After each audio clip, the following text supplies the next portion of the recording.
Welcome back to Kanen Coffee. We had a chance to repair this Lelit machine for a good customer.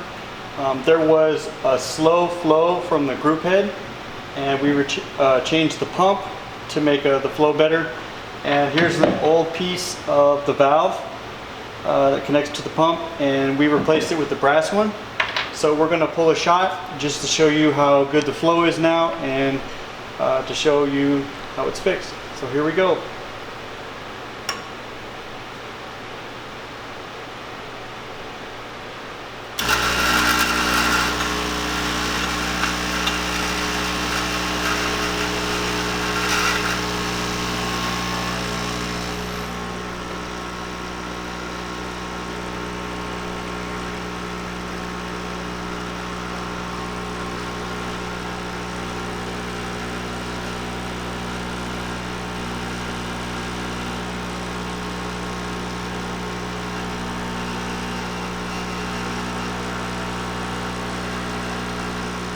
Stop it right there.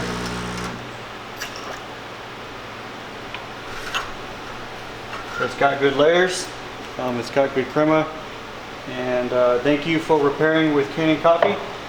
If you'd like to see more videos about repairs or back flushing or anything like that, please comment below. Thank you so much.